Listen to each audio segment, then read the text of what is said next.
Hello, everyone. Welcome back. It's Sabrina, your confidence coach, and I'm here to help you unlock that fearless, bold, unapologetically you version of yourself.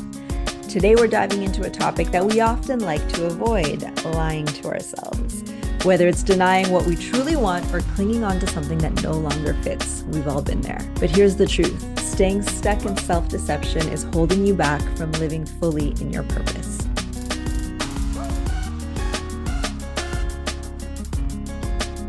Let's get real for a moment. We all have those moments where we convince ourselves of something because it's comfortable, it's familiar, or we're afraid of what might happen if we actually admit that we want more. But living in that space keeps us from our true potential. So today, I'll be guiding you through 3 steps to get honest with yourself, recognize if and where you're lying, and start shifting toward the life that actually feels right for you.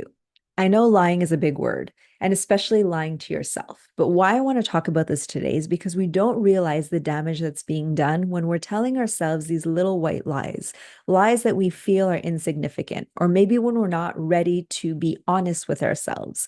So you're not flat out lying, but you're just not being honest. Here are 3 steps to help you to start moving through the signs. First of all, identifying if you're actually lying to yourself, and how to start being honest with what you truly want so that you can actually get there and you could stop self-sabotaging. So now I want you to grab a journal, grab a pen and paper, because you're going to want to write all of this down. Here we go. Step 1, you got to slow down and ask yourself, where am I avoiding the truth?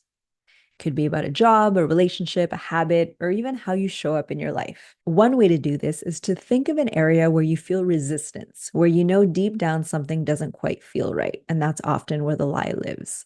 You might want to ask yourself questions like, am I actually happy in this situation? Or am I just comfortable? Am I holding on because of fear rather than excitement? I talk about that a lot. Write down whatever comes up for you. And it's often in those answers where we can find where we are, in fact, lying to ourselves. For me, I was lying to myself about my corporate job. I was telling myself that I still belong there, that it was still for me. I didn't want to see the truth in the matter that I had outgrown and that I had evolved out of this job. So the lie was to keep me comfortable, because guess what? If I was honest with myself from the start that the job was no longer for me, well, that left me uncertain for the future. And that's freaking scary, right? That's where I didn't want to lean into the fear. That's where I was wanting to keep myself safe in what I know, in the familiar. Even if the familiar was wrong for me, it was scarier to think of the unknown, and I didn't want to put myself out there. So I was lying to myself by telling myself that, oh, I'm just tired. Oh, the burnout symptoms? No, that's just me needing a vacation. Or no, I still belong here. I mean, I worked hard for so many years to get to this point. Who am I to think now that I want something different? These are all lies that we tell ourselves to keep us safe. But as you all know with my story, it kept me stuck. And had I not leaned in and really started asking myself the hard questions and getting honest with what I wanted, we would not be here today. And looking back, yes, it was difficult to acknowledge the lie, to acknowledge that, oh, yeah, you know what? It's been years that I've not been happy in this career. Instead of trying to make it work so bad, but being met with resistance, how about I just ask myself, what else could there be for me? There has to be more than this. And it was uncomfortable. Yes, it was unfamiliar. It was scary because it was new, but I needed to go through that. And it was worth going through that discomfort to see where I'm at now. Had I not gone through it, I would have never realized that my purpose was being called in a different way. Sometimes it's easier to hold on to the stories we've built over the years, like I did for myself. But if we don't check in, we might be missing out on a version of life that's way more aligned with who we are becoming. So take a moment to reflect and identify where your energy feels drained, heavy, or resistant. Those are usually good cues. And this is the first step towards reclaiming your truth, like I did. Moving on to step 2. So once you know where you've been holding back, it's time to ask yourself, what do I actually want? This can be challenging because sometimes we don't give ourselves permission to want more. Be honest and curious here. Write down what comes up for you, even if it feels intimidating or out of reach. One of the best compliments I could have gotten from one of my clients over the years is that I encouraged her to dream big. And I kept saying to her, if your dreams don't scare you, they're not big enough. And as a result, she dreams big, continues to dream big, and was able to actually achieve all she wanted and more. When you put it out there and it's really aligned with your purpose and who you are becoming, it will happen. And that's where we go back to that optimism. Go check out the previous episode about optimism. You want to be able to have faith that it will all work out, but you have to know what you want first. So even for me, asking myself what I truly wanted was scary because I didn't give myself permission to want more than I already had, because the version of myself that was lying was saying, you have all that you wanted, so we're done. You've already made it. You've already claimed your career. You've worked towards it. You have it. It's amazing. This is exactly where you need to be. Stop dreaming. You're here.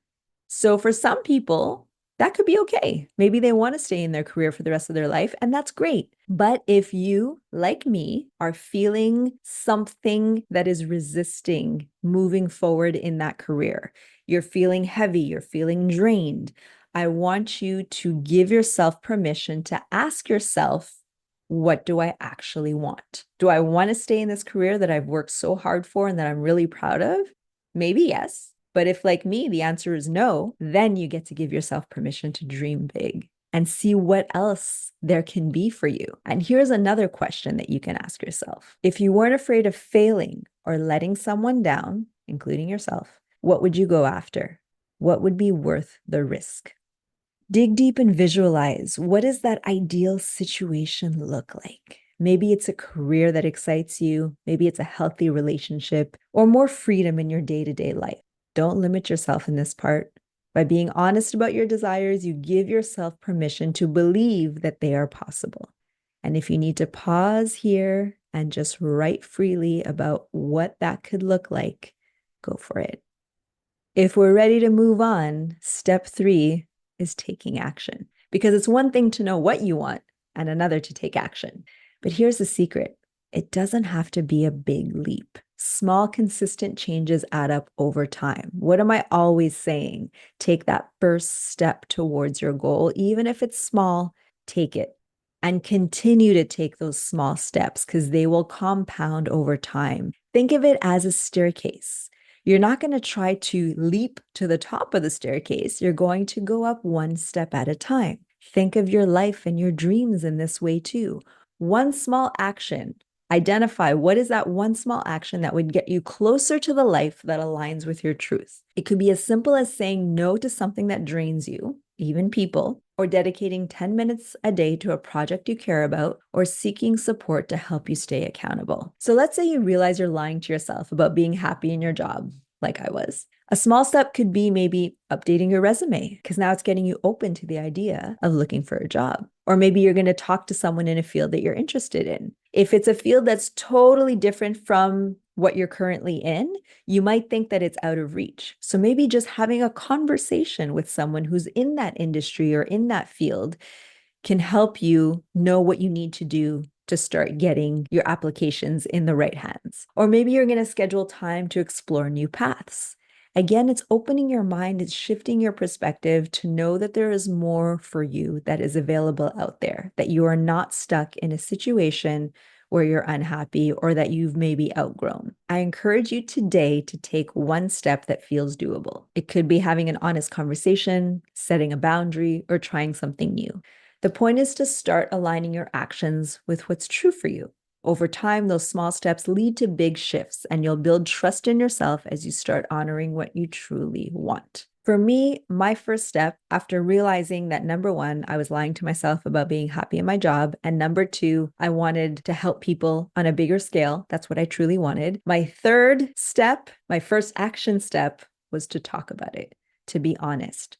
And so I talked to my manager at the time, who presented a different perspective that I didn't realize and that I would have never realized on my own, which then opened the door to talk to my boss, who offered me such an amazing opportunity to be able to explore what it was that I truly wanted.